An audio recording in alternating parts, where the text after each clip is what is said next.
Welcome back to another edition of the Leg Up, your domestic thoroughbred weekly podcast. I guess before we go on, we should probably broach the elephant in the room, or the lack of the elephant in the room.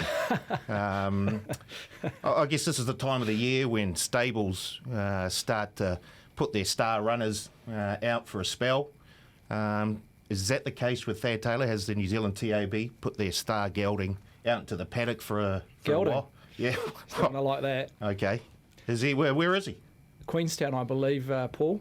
Oh, right. You didn't get the invite? No. A few rounds of golf down those ways and whatnot? No. Okay, well, look, I'm sure he's having a great time, and we'll welcome him back next week, hopefully. I guess before we move on to this weekend's racing, let's look back at last weekend, and they had a premier meeting at Awapuni. I don't know where you want to kick off. Do you want to look at the Classic first or the Size Produce? Well, we can go in any order, Paul, but we'll kick off the Manawatu Classic. Really nice group of 3-year-olds, maybe just horses that weren't furnished into the full product towards a derby. You had a few horses that dropped back from the derby, but essentially a lot of horses that bypassed the derby, and you get that over the years in the Manawatu Classic. But a filly won it. We hadn't had a filly win the Manawatu Classic since 2015. Exquisite Jewel and Joy Alone. And again, the Baker Forsman team, they have a sense of timing around this race. They have a fantastic record over the previous years. Almost ran the Quinella. They did. Look, the first 3 or 4, there wasn't much between them, but I think you can follow the Milford Sounds, Dark and Sweet Junior. I think you can follow all of them with a little bit of progress towards the back end of the autumn and maybe early stages of winter. Queensland possibly, but what do you make of this filly? I think she's good. Yeah, I think she's good. Not easy to beat the boys. Like I say, the last one was 2015. Look, she's possibly got a Queensland Oaks around her. Look, I think it was a pretty good win. You got to look at these horses. They only have 1 win, maybe 2 wins next to their name, but they profile out of this race to go on to better things. You look at the Chosen One, the Charles Rhodes of the world, even Humidor going back 3 or 4 years ago. Oof. Horses that have probably had similar profiles to the Joy Alones, 1 win, 2 win horses, they go on to better things, and I'm not ruling out Joy Alone can... we know the Baker Forsman team, they're not shy. They'll do the right thing. Whether she progresses towards an Oaks or maybe they stay here remains to be seen, but she's definitely a Cups candidate maybe in 12, 14 odd months' time. Right, let's look at the Group 1, the Size Produce, and Jamie Richards and his team, they did run the Quinella on the bubbles. I wish I win. What do you make of it? I thought On the Bubbles was quite dominant. We'll bring BP in here, but again, Jonathan Parks, had a feast of success post-Christmas with the Karaka Million on the Bubbles, but also winning the Auckland Cup, Jonathan Parks. But look, the horse jumped out well. It was winning with probably a length in front of all the other rivals after about 50 metres out of the gates, and he led and he sat about 4 or 5 metres away from the rail. That was the better place to be, so he could veer to the middle part of the home straight and get to that better footing, and it was quite dominant on the Bubbles. Yes, he relished the track conditions, which were around those slow 8, slow 7 track conditions, but he was quite dominant. I wish I win. I think BP will bring you in here. He's got a lot of class going forward, maybe just doesn't have that quite ring craft, and was a little bit of a leveller in terms of V on the Bubbles with those track conditions. I think he'll be better on a better surface come next season. But on the Bubbles, a deserved Group 1 win on the back of a Karaka Million earlier this year. Too right, yeah, and a Group 1 second also on the resume before this win, so really is shaping up as our best 2-year-old. And then the next question, as we posed right at the end of the show last week, is now the 2-year-old debate around Horse of the Year for the 2-year-olds. Is it Sort of State, who was 2-0 against On the Bubbles, who's won the first Group 1, or is it On the Bubbles, who's won the Karaka Million and placed in the Group 1 and then winning the Courtesy Ford Size Produce Stakes? That's going to be an even contest, you would imagine, but with Sort of State maybe having that 2-0 advantage over On the Bubbles, could be a slight lenience towards Sort of State. But a great day of racing, and I think the other race we need to cover off quickly is Bowden. Now, look, Bowden was just able to get to the right part of the track in what was a very hot race and just continues to enjoy racing at Awapuni. Don't worry about the track conditions. I did speak to Jonathan Riddell actually just about the day, and he did say that the track was good in parts, it was soft in other areas, other parts down the back straight it was slower, but then you could find a better part of the track somewhere else. So it was very patchy overall, and obviously Ryan Elliott found that right part of the ground down the outside, and Bowden was victorious by a very big margin. But yeah, good day of racing out of Awapuni. Now we set things up for our final Group 1 of the season. We may not have our gelded elephant on the show this week in Thad Taylor, but lucky that we have got a bona fide stallion sitting here ready to be able to pass on all the information for today's show. Well, thank you for those kind words, Benny. I guess before we move on, what about the performance of the old boy in the 1400 metre open handicap? How good? What do you? Well, I think, you know, you get this phrase or saying, or horses get profiled as non-winners or gunners. I don't like the tag myself that a lot of horses get, and Shadows Cast probably had those naming rights around different circles. I think it's just individually what race they go in week out, and Shadows Cast, yeah, it was a pretty good performance. Look, there was a query around the track conditions again with this horse as much as Bowden. I think he was around about $21, $23 on close, Shadows Cast. Look, he wasn't totally friendless, but he was deserving. He was the class horse of the race. He won a Group 1, albeit 2 years ago, but he did the job, BP. Yeah, Deerfield. Yeah. Got close. Yes, of course, Whitey and myself were pretty keen on having something on Deerfield in that race, and I just thought the way the day was panning out, the track conditions, not quite to be, but still paid great on the each way. But yeah, Shadows Cast, look, a former Group 1 winner who's found the old form once again, and there'd been times, throughout those misses where he had run the odd good race. A couple of times he'd been pressured up on speed or had gone hard forward from a wide barrier draw.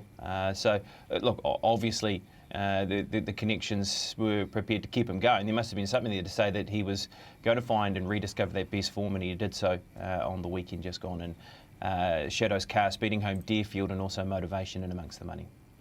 Fantastic. Anything else you want to touch on from last week before we move on to this weekend's racing? No, I don't think so. I think all reports Bowden and Shadows Cast might head towards the Canterbury Gold Cup in a few weeks' time and take on a few horses which we're going to touch on today down in Christchurch on Saturday afternoon. But no, I think it was a pretty good day's racing. A lot of the form held up pretty much to the true prices on Saturday at Awapuni. We also had Ellerslie, but we'll head towards Te Aroha and touch on those races, eh? Okay, I guess we move on then we're heading to Te Aroha first, and race 2. The Pyramid Trucking 1400 for 3-year-olds, set weights and penalties. Steve, what's the market telling you? Yeah, pretty compressed market, headed by the Ramsey Ritchie horse and side by side at 3.8, in front of Rose and Power $5. And doing at $6, Benito Aurelia. Look, no jockey around Benito Aurelia. Also nominated for Awapuni on Friday, 6.5. Levita Vishvi, 8.5 with Memories. Can't say too much at $12. Abari 15, best of the rest, Bia Rocker at $23. Look, there's a little bit of a spread of money, but best bet runner happens to be the third favourite here in Anduin at $6. VP, how do you see this mapping out? Yeah, look, this is a race where, well, I suppose first of all we need to quickly touch on the track conditions. We sit at a dead 5 at the moment. There is some rain expected in the region, so just where things happen in the next 48 hours before we get to this race meeting is very crucial, and as I said, dead 5 at the moment. Just how much rain will they cop? There is expected to be rain on the day, so yeah, just about monitoring weather patterns as we record this on Thursday morning. I do like Anduin, and I like the horse because of the form around the runner. Now, if you go back to last time to the races, this horse ran a very good second behind a Tissue. Now, also in that race was Florentia. Now, a Tissue's come out, ran an incredible time, ran the arms off the clock when we'll talk about a Tissue lining up in Christchurch once again later on in the show. And then Florentia running third has won out of Taranaki. So there's good form around this runner. Likes to put himself up on speed. He'll have to do something like that, you'd imagine, to overcome his awkward barrier draw from 12. But I thought he was a bet with where he sits at the moment and with how track conditions will hold around that dead track condition. I did like side by side with how she won last start. It was a very good ride by Sam Weatherly. Was back closer towards the rail, had to weave the right path, and did exactly that, and was looked very explosive once piercing between horses. Did that run in side by side. Rose and Power sat on speed, and I thought did a very good job, fresh up to the races behind No Filter. That would be the other one I would consider in amongst combinations, along with Levita Vishvi, who does bounce out of a midweek maiden. There's a couple of those sort of horses in this race that come out of midweek maidens, but she impressed to the eye with what she did by getting back last on the bend, weaving a passage, and was very strong through the line with how she was able to win that midweek race. But at the moment, I'm heading around and doing from a wide draw, but just like the form reference around the horse. Yeah, I like it, BP. We're singing from the same hymn sheet again. I really like the look of that Anduin. As you say, won a couple of starts back and beat one of the McKee runners. Brimstone, that's it, who then went on to win next time out. That battle down the straight with Tissue was sensational. So I think if they can get across from that wide draw, big chance Anduin. The money? Yeah, the money is with Anduin. John Barrier 12, naturally you'll think Lindsay will come forward. There is a bit of speed in this race with Anduin, Elysian Field, still a maidener, but deserving of her spot, number 12 there at $23. Then you've got Rose and Power, will look to push forward, can't say too much. I think all four of them will look to try and find that 1, 2, 3 spot in running. So naturally you'll get reasonable speed, at least average tempo for the majority, with a few of these horses that do have that natural speed also drawing wide gates and having to use a little bit of speed to get that position. So ideally, side by side, Barrier 2 maps beautifully just in behind the speed. And also want to bring up with you, BP, is Memories, who's drawn Barrier 1. It just comes out of a very strong rating race in behind Force of Will. Second was Max, has been a subsequent winner. 6, Joy Alone, we touched on her earlier in the show, winning the Manawatu Classic. And 7th was Always More, who came out and won on Monday. So as a form reference, Memories, who was just a little bit stiff on that day, just had to cover a little bit extra ground. Draws Barrier 1 here, just takes the perfect sit-in behind that natural speed with the horses I've already mentioned. I think she maps beautifully as well as the favourite side by side. Yeah, for sure. Just as a horse that will be prepared to take a spot as well, you'd imagine from her barrier draw.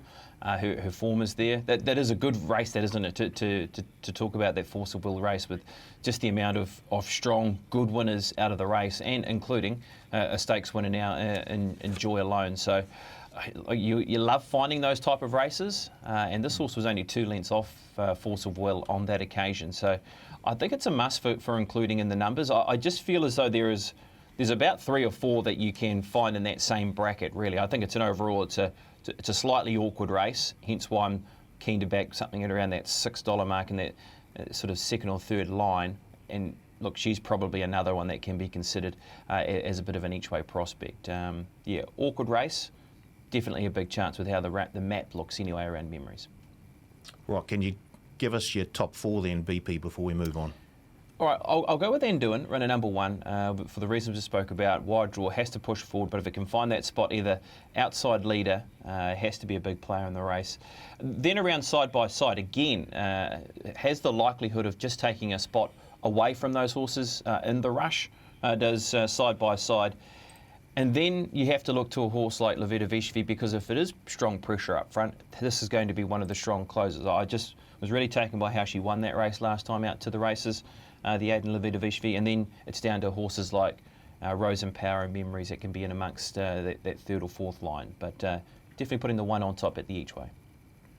Okay. Just want to touch on Rose and Power for people that potentially might want to play this mare or this filly. Look, the money was on first up. She had a little bit of a break, trial leading, and the money was suggesting that she was forward enough to run a performance, and she did. She ran second, beat in a short margin and No Filter, which we know would be probably in the first 1 or 2 in betting in this particular race. So is there natural improvement around Rose and Power? That's what the punters have to assess. But there was enough money to suggest she was ready to go a race first up. So you just got to weigh up, can she perform above where she performed first up? She might not have to in terms of the level of the field. She probably just needs to hold that level that she produced first up. But there was money to suggest that there may not be that much left in the tank second up, first up. Okay. BP and me with Anduin.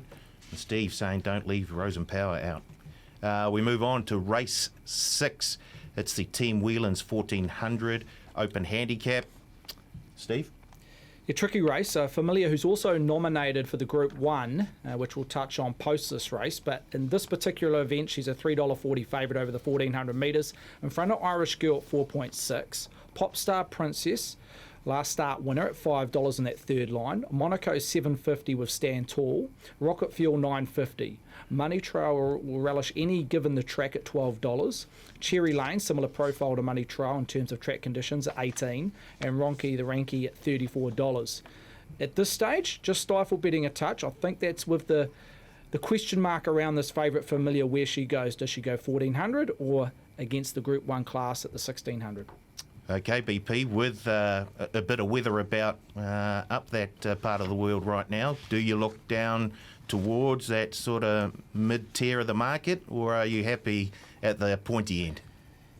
Yeah, well, I think this race is a difficult one to try and tip into. Let's just say Familiar's running in this race. I think that's maybe how we have to assess it. We can't really get any true line at the moment because Leith is down to ride both of the horses in this race and also in the Group 1. If she does run in this race, she's going to be awfully hard to beat because she's got a barrier draw of 1. Finally, she's got a draw. I think that's the key point around this horse, is that she's drawn a gate. There's been a couple of times that we've been wanting to be on her, but it's just having to deal with some awkward barrier draws. She can sit behind some pressure, which looks to be from horses like Popstar Princess, who's in a really nice vein of form at the moment. It's come back super. 2 wins this prep from 3 starts. It'll be weight relief. And the other thing that would have been in Popstar Princess's favour is that the track condition will have some nice forgiveness in the ground, and if there's more rain to come on top of the dead 5, I think she becomes a really big player of even winning the race. So at the moment, Familiar, if it's running in this race, a Familiar Popstar Princess combo is what I'm looking at the moment, Paul. Steve, have you mapped this race? Can you see a pattern emerging here? A similar map to what we found at Tauranga on the 20th of March, where Popstar Princess have got her leading again, and on her outer will be Irish Girl, and Familiar should just get that trail in behind Popstar Princess, third on the rail. So it does map well for Familiar, the favourite. Then you've got Rocket Fuel, Stand Tall. They'll probably be in that neutral zone, and then you've got the back markers of Cherry Lane, Money Trail. Monaco, possibly, I'm just not sure where Monaco, he kind of goes up and down in terms of the map. And Ronki should be the back marker. That's going to be the key for Familiar, because if Familiar is in that trailing pocket and has that chance to have one last shot to try and gun her down, and that's how it possibly can play out, and that's what I'm thinking at this stage. She's a hard horse to get past, though, at the same time. She's a very gutsy mare. 1400 metres will be the query for her in that last 100 metres. But, boy, she'll still run a race. She still runs 7 placings from 11 times over this distance, so it doesn't mean she's not a forlorn hope of finally seeing the trip out and gaining a victory. But for that reason, Familiar maybe just in the last 100 metres to grab Popstar Princess on the line. I'm pretty keen to play the Quinella on these 2 horses if Familiar does start here. Fixed odds, Quinella, BP? Yes. I haven't actually looked it up, though, but... yeah, that's not like you. You've usually already not just looked it up, but placed the bet as well. Locked it in, yeah, that's right. Alrighty, so to wrap up race 6, you're Familiar on top? Yeah, I'll put Familiar on top if running in this race. If not, it does open up the opportunity for Popstar Princess to gain that victory over the 1400 metres. Stephen's right. Irish Girl looks to be that horse that will sit outside. And then it's just down to what happens with Monaco. Where does Monaco sit? If he can sit more forward, he does have the blinkers on Saturday. So that is the hope that maybe it will sharpen him up to be able to find that position. Because look, you go through his form. He's run behind on Trivier. He's run behind Popstar Princess. He's been beaten behind Stand Tall, who was a race rival on the weekend. If he can be somewhere in amongst just off that pressure, maybe he's also diving at Popstar Princess late, along with Familiar in Monaco. So I've gone 3 to beat, 1, 7 and 2. Okay, moving on to race 7. It's the Fibre Fresh New Zealand Thoroughbred Breeders' Stakes. Weight for age for fillies and mares over 1,600 metres. Steve? Avantage, no surprise to see her as favourite. $1.80 off a peak of $1.90, and that includes a couple of 4-figure bets. 1,500 and 1,000 at 1.9, which we accepted Wednesday afternoon to get a price into 1.8. It's basically one-way traffic in the first 12 to 14 hours come our Group 1 over the 1,600 metres. Avantage 1.8 in front of Levante, 340 out of turn to 350. Coventina Bay 650 third fave. Syracuse 10 flat. Travelling Light 21 off a peak of 23. Familiar 26. Tabata 34 out to 41. Bad and Bouge and also Cherry Lane profile identically, opened at 41 out to 61. So one-way traffic, number one, Avantage 1.9 into 1.8. Well, BP, if this was a wrestling match, it'd be the Royal Rumble. We have got an absolute all-star cast here. Which way do you look? Well, let's start at the top of the book with the horse that has the Group 1 hold on this race, and that is Avantage, because she's won 8 of them and she's won 4 this season. So she has a Group 1 record at 1,600 metres because she has had 3 starts over the distance of 1,600 metres. She's won 2 Group 1s over the distance of 1,600, and she's been placed in the other. So she is a horse that has got all the best runs on the board that you can ask for. Then she's been beaten by Melody Bell over 2,000 metres, and look, we've spoken a lot about that distance. It's not her pet distance, but she can also still run it because she's won a Group 1 at that distance of 2,000 metres. So freshened. I thought the trial was lovely from her at Matamata, just to see that she's in the right space. She has had a busy season, but they've given her that little freshen up.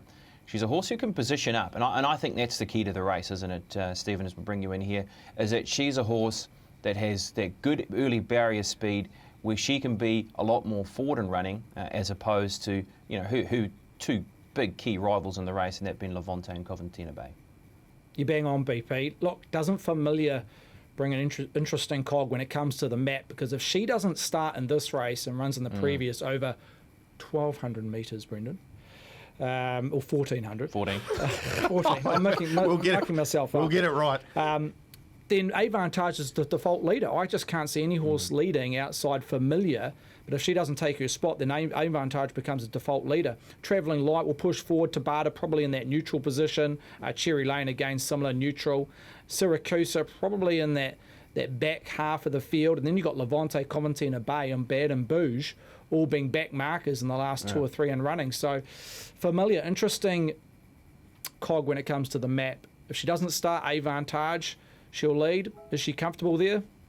You could say, yeah, I don't think it's a negative. I really don't. What about you, BP, if she is going to lead and no Familiar takes place?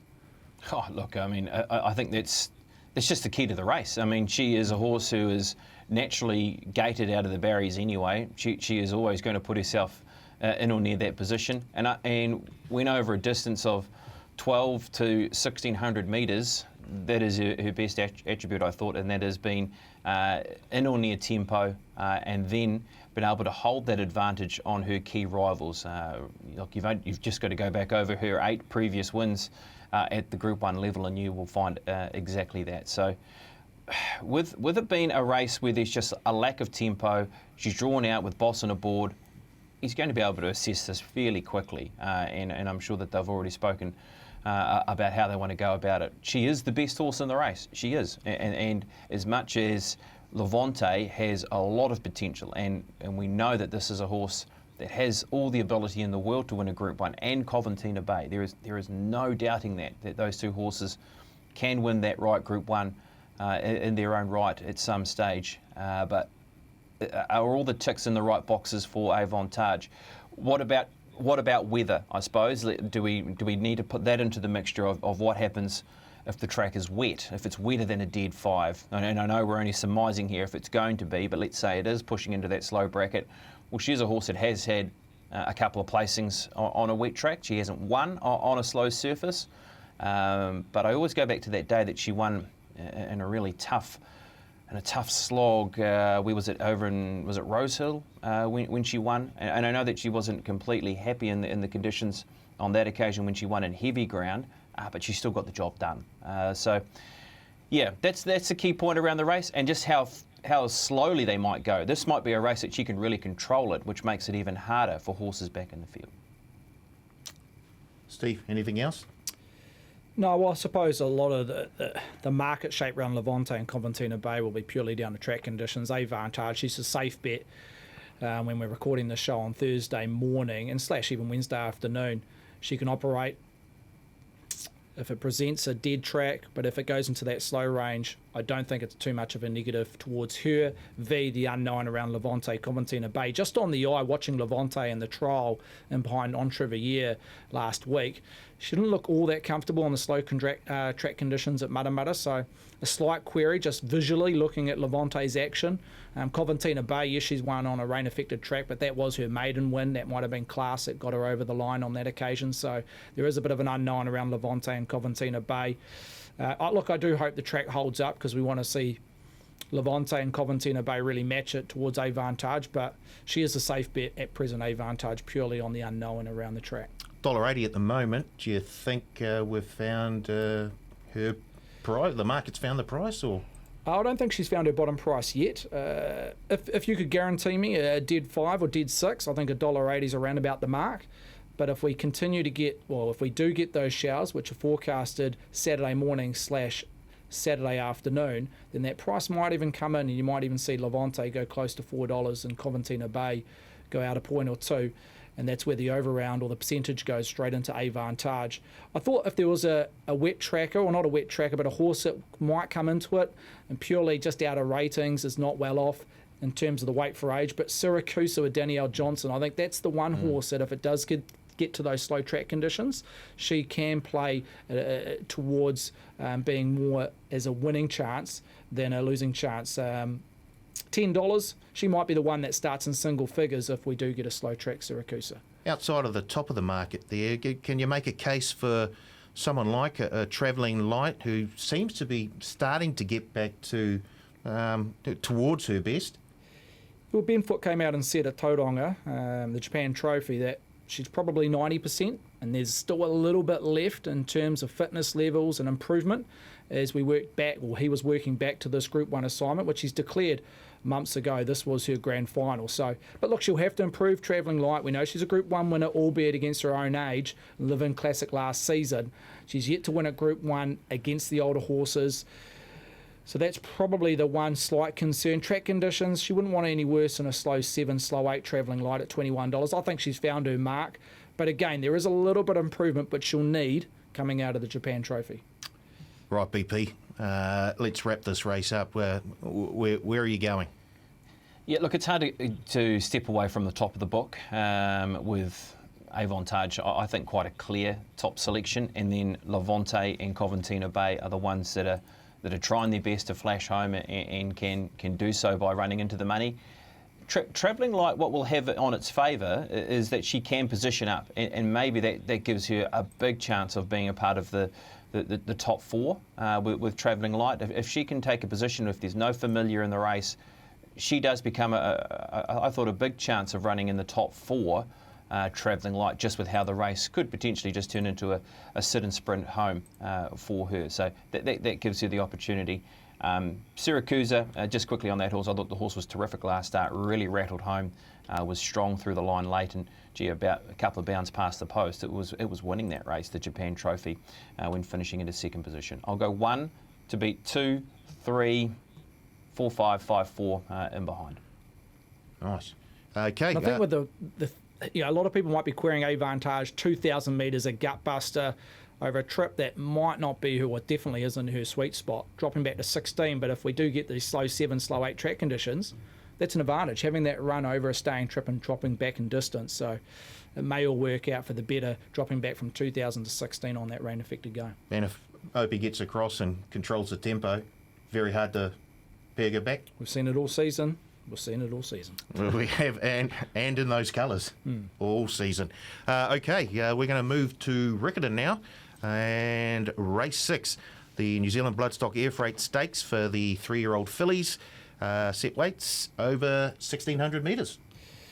Yeah, Tissue, look, opened at $3.20. Very impressive last start when making a debut down south, the ex-Northerner. So we posted $3.20, now trading at $2.50, accounts of roughly 70% of total turnover. So they've really come for the filly and a Tissue. In front of the gift at $5.50. Lela Walo ran second to a Tissue last start in Christchurch at $6. Show Me How It's Done at $9. And double figures round Gone with the Wind at $13. Exquisite Pearl also at that $13 price, as La Power also trades in that middle market. Kitty Cougat at 16s, Ocean Point 21, Feta Khan at 23, Arrowtown the Maiden at 34, Da Vinci Girl at 51. But look, the gift's been well supported. Brings a different form line to what 2 weeks ago at 5.5, so clearly the second best back runner. But in terms of the best backed, Tissue, it's been well played, 320 into 250. Oh, that's a big move, BP, for the almost Wanganui Guineas winner, Tissue. Wow, what about the horse who did win the Wanganui Guineas? Did they not win yesterday in Australia? Only Words. Yep. Only Words. Indeed. So, yeah. There you go. If you're just looking for a little bit more reason to have something on a Tissue, that could be the confirmation for you. I mean, this horse was exceptional last start, as there were a number of horses that ran incredible times at Riccarton in that last meeting. But this horse just blew them off the clock, and from an impossible position too, I thought, with the way that the race panned out, missing the start. I mean, Cosy nearly fell off right at the beginning of the race. Was around the neck of the horse. So it was back last and finished off strongly. It was a super win, and it's a win where it's hard to go against what you saw on that occasion. I do think Leela Walla will be better for the experience in the South Island, and she has run a race and she will go up to 1,600 metres. I'm around the same Quinella, but then there are those different angles that you take, like you said, Stephen, around horses like the Gift, who does come into the race with very good form. You've even got the stablemate and Ocean Point, those sort of horses, but hard to go past the Quinella from last a couple of weeks ago out of Riccarton with the way that a Tissue won. Steve, how are you mapping this race? Oh, look, it's always difficult to map these sort of races when they're light exposed. I think the tempo overall will be just around about average. I don't think they're going to walk, or I don't think they're going to go hard. I think just looking at the map that they'll run it just solid clip. Should give every horse their opportunity. Look at Tissue, barrier 13. I don't think it's a total negative. The wide gate, she's a get back horse. She just needs to replicate what she produced in her last 6-4-2 splits. She'll be winning this race at Tissue. 320 was a gift from us. Well done, customers. You've identified that and you've shortened her into $2.50 a Tissue, and she could start between $2.50 and $2. I don't think that's her bottom price yet a Tissue. Look, there was a little bit of a hard on the mouth scenario at the barriers. That looks to be a one-off. She hasn't really presented that or done that in previous starts at Tissue. Look, she doesn't have the great tactical or gate speed, but if she can jump away clean enough and be in that last third, she just needs to come down the outside. Big roomy track at Riccarton. She relished that last start. Up to the 1,600 on pedigree should suit a Tissue, so she's clearly the horse to beat. And Cosy looking to get back to where he showed his form around about 12-18 months ago. He's really hit a purple patch in the last 2 to 3 weeks and gets on well with a Tissue. Feta Khan, interesting runner, the stablemate. They used barrier 1 last start. They put her into the race. I just don't think that was her zone. She wasn't comfortable. From barrier 12, they'll look to drop her back. I think that's a positive. Just flop her out and be in the back third of the race, Feta Khan. So there might be improvement there. And Arrowtown, wouldn't be surprised if this ran a race of the maiden at Arrowtown. Definitely include exotic bet types, fixed exotic bet types, should I mention, around Arrowtown. Out of last Scissoran, she was good enough to win a couple of group races, including the Winter Stakes over in Queensland, which is now known as a Group 1, but when she won it was a Group 2. So I wouldn't be surprised if she showed a bit of ability. Have you had a wee bit? I see she's firmed.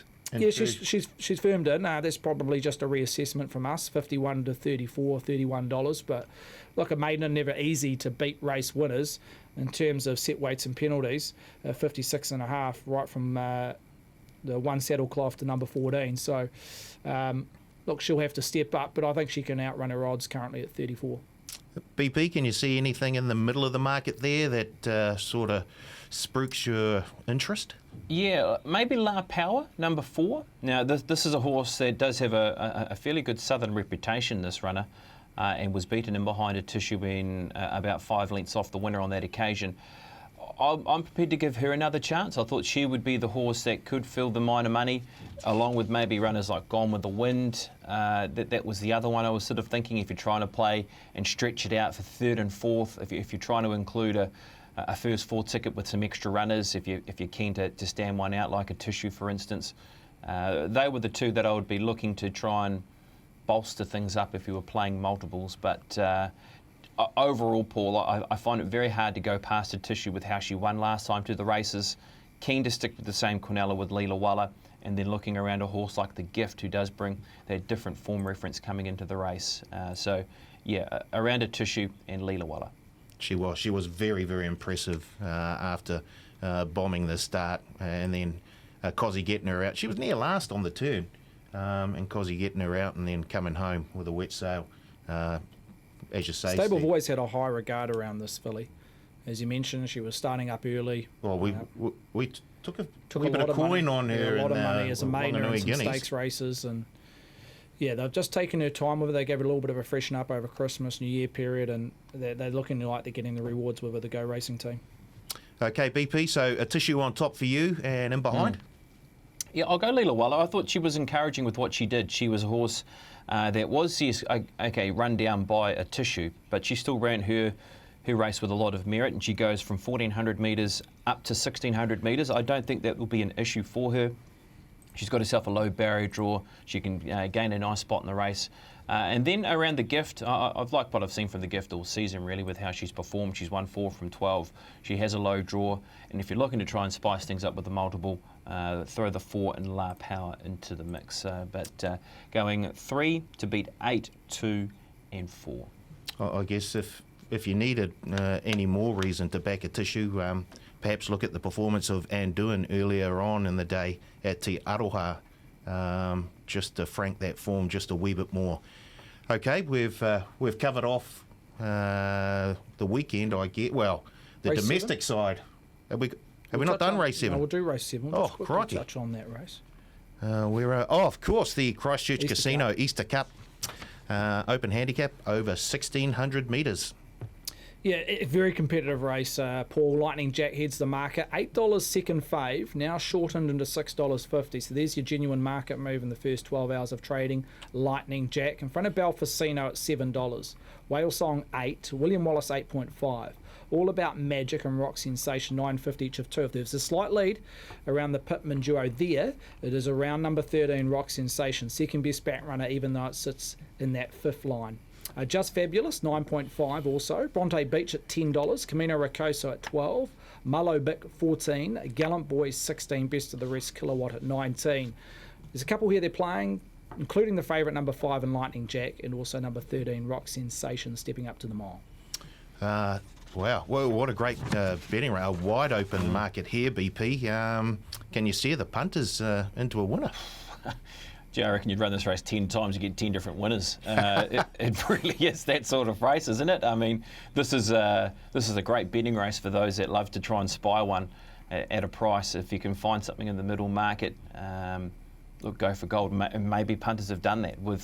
They've already shown their hand very early with the support around Lightning Jack, who did win very nicely when last presented out of Wingatui. Did Lightning Jack.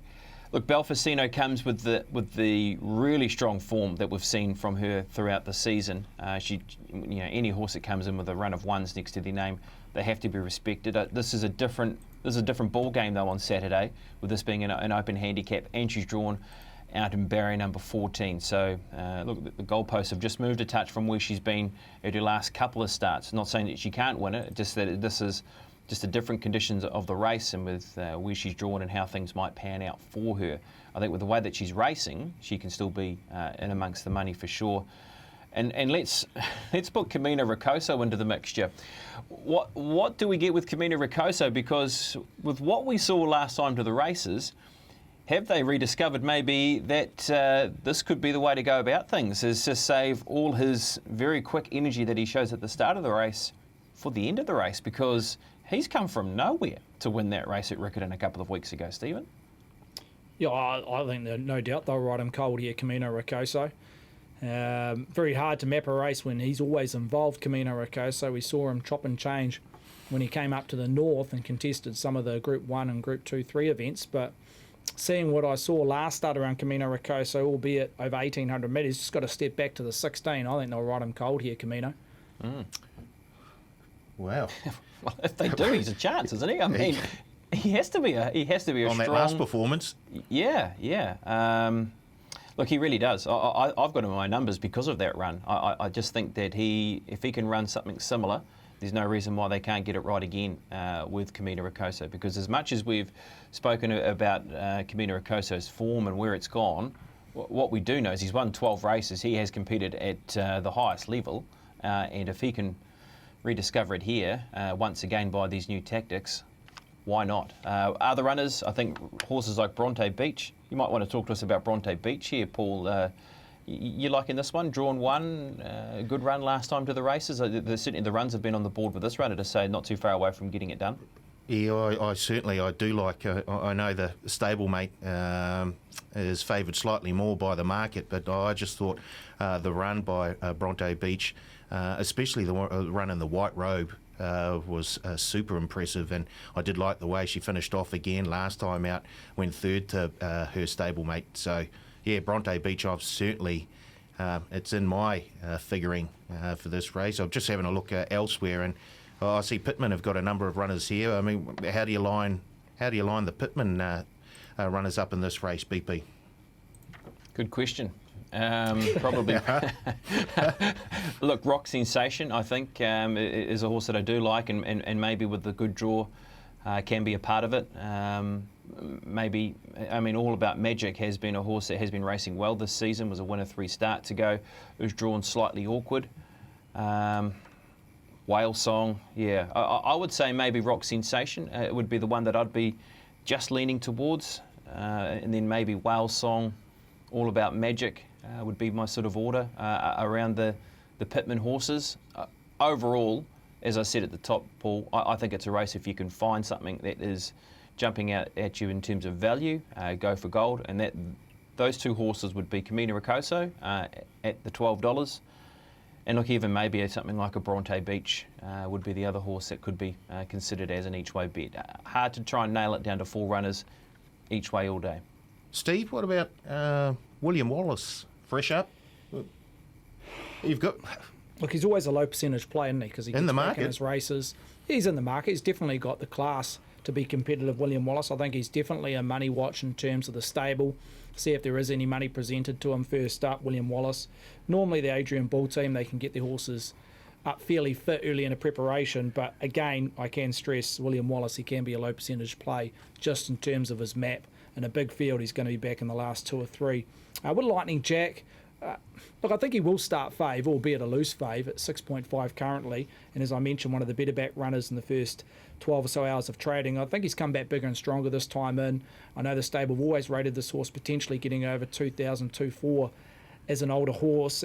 He's still remaining at the 1,600 metres. He hasn't won at Riccarton, but I think the roomy track at Riccarton will really be an asset to a winning chance around Lightning Jack. And just back on these pity runners, if the money trail was the way to go, it is around Rock Sensation. They've been very, very patient with this galloper, looking to get over 16. They've kept them at 12, 14, 14, 14 this prep, and now they're eventually getting over to 16, which you'd think on the eye should be no dramas the way he runs through the line. So look, if there was a slight lead around the Pittman stable, and that can change between now and race day, but at present it's around Rock Sensation.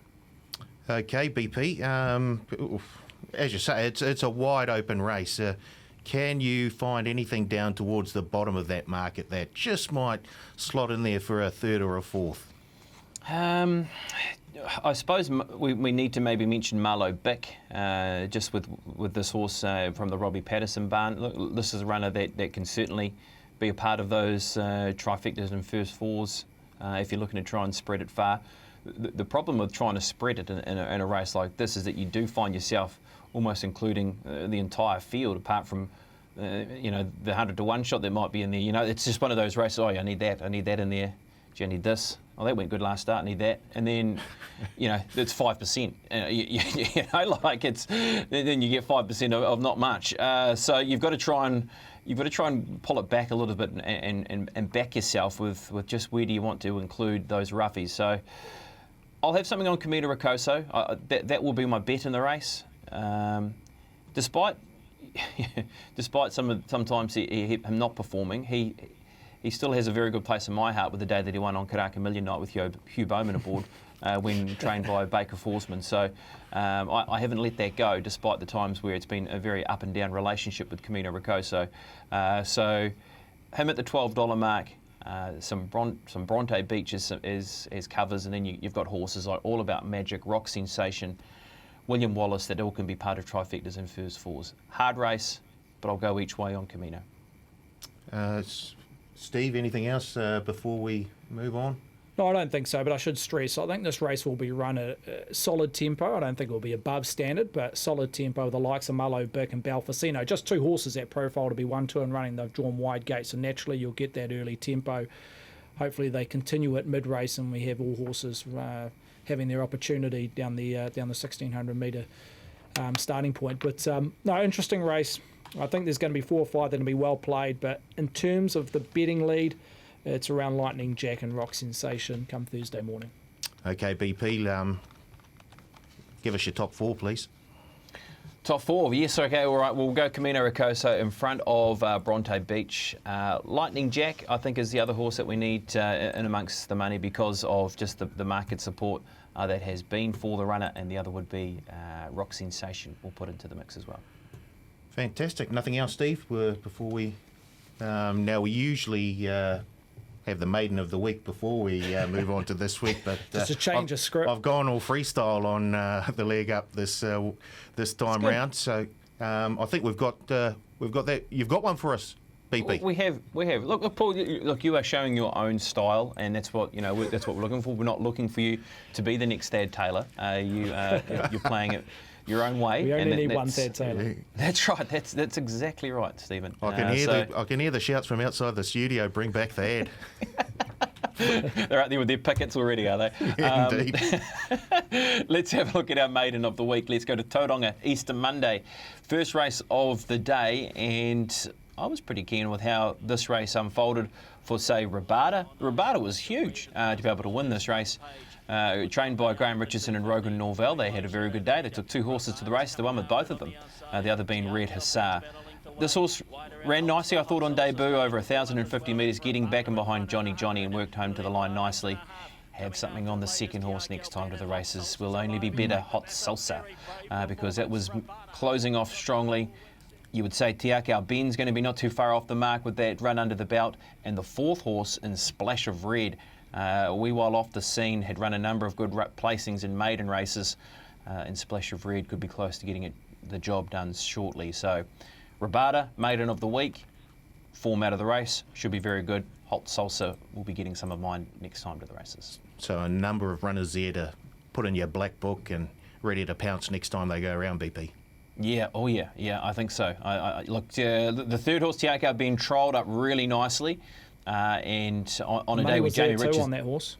What's that? The money was on Tiakau. Yeah, it was. Yeah. And look, it was. I know Jamie had spruiked the horses their best for their team, and they didn't have the A graders out for the race meeting, but he did suggest that he was going to be the one for the day. Look, he's run well enough to finish into 3rd position, and as I said, he'll be better for the outing.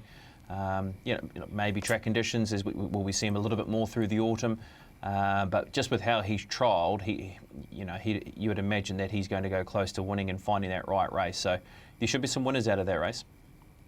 Okay, I think we've pretty much wrapped up the domestic scene. Of course, it's a big day on Saturday across the Tasman at Randwick, where they've got 4 Group 1s, Championship Day 1.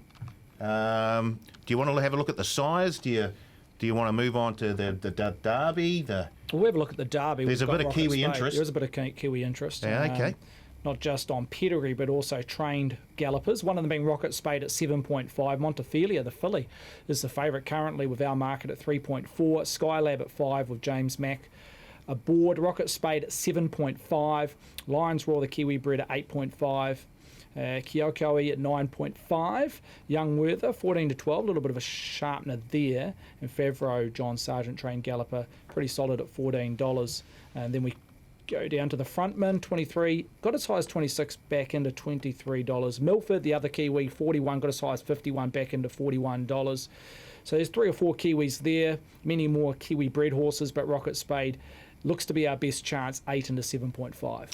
BP, what do you make of the Kiwi chances in the Derby, and can you steer us towards maybe a wee bit of a return? Well, I think Rocket Spade is the horse, as Stephen said. He is going to give us a pretty decent shout, you would imagine. Look, he does come into this race with what he did at Tauranga over 1,600 metres, a race that didn't look very winnable for him, but he just showed his class.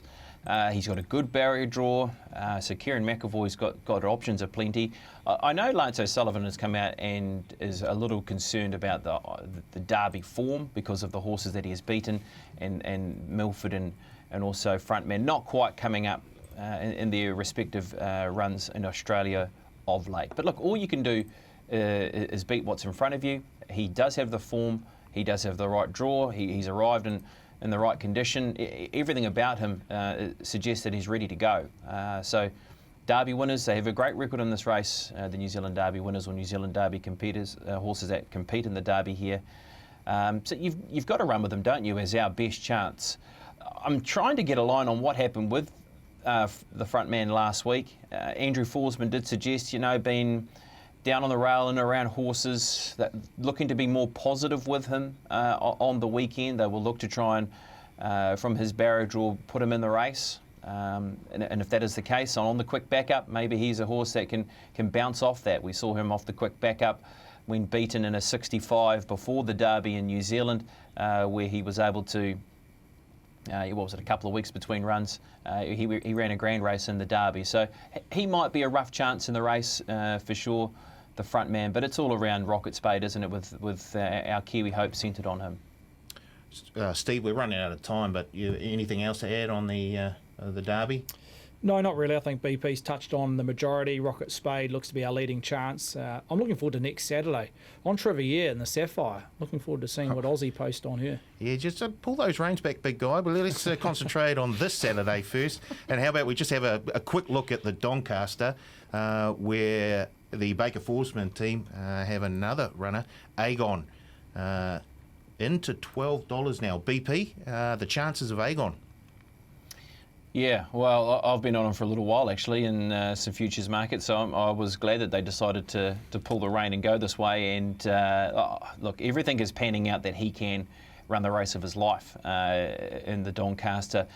He's been freshened off the back of his most recent defeat. Look, it was plain, wasn't it? But Andrew has spoken about, the quick backup between the runs. Most of the time he's had space between his runs. We see him at 1,600 metres. You've got to hope, like anything, that he can run his best form. If he runs up to his best, like we saw in his first run, or how he's won his Group 1 or his Karaka Million here, look, fingers and toes crossed that he could run an enormous race. He's a bit at the each way, but the Doncaster, it's just one of the races of the year in terms of a betting prospect. You just can't wait to bet into these handicap mile races, because it really does set up for the punter to find the one that they like at a price. Right. The best of luck to the Baker Forsman team and all the other Kiwis who are over there trying to bring some Australian cash back on this side of the Tasman. That's it. We've run out of time. BP, thank you very much for your insight, and hopefully you've steered the punters into a wee bit of a quick best cash. Bets. Oh, we've got best bets as well. Yeah. Do we have time for them? I'd rather not. Look, I'll give you a best bet, Paul. Right, best bet. I love that. This is, again, running with your own theme. This is definitely running with his own theme. Fractious. Yeah. The script's all there. Unbelievable. Carry on. Best bet for me. I found it a tricky one for a best bet, so I'm just going with a horse that I think will be awfully hard to beat. Will be in front. The race looks set up for her, and that being Avantage. So she sits at around that $1.80 mark and could be still a bit of a spoil at that price if conditions do change. So Avantage, my best. Okay, I'll go with mine. Belfast. No, it's not Belfastino. It's the stablemate Bronte Beach in the Easter Cup. I just think she's peaking at the right time here, and I really did like the run in behind for about 5th or 6th in the white robe. Bronte Beach in a wide open field at around the $10 mark at the moment. Fair enough. I'm going to go over Tissue in the previous race, the Air Freight Stakes, over 1,600 metres for the fillies. She just needs to replicate what she performed in her last 6-4-2 split. She'll be winning again, 1,600, no dramas. Cosy just needs to get her to the right part of the track, the business end of the race. She is drawn barrier 13, but she's a get-back horse. She's got a class edge over the rivals. Righty-ho. We are going to wrap it up this time. BP, thanks for all your help today. Steve, You too as well. And we'll welcome back the elephant next week. Thanks for listening to us, and we'll see you back again next week on The Leg Up.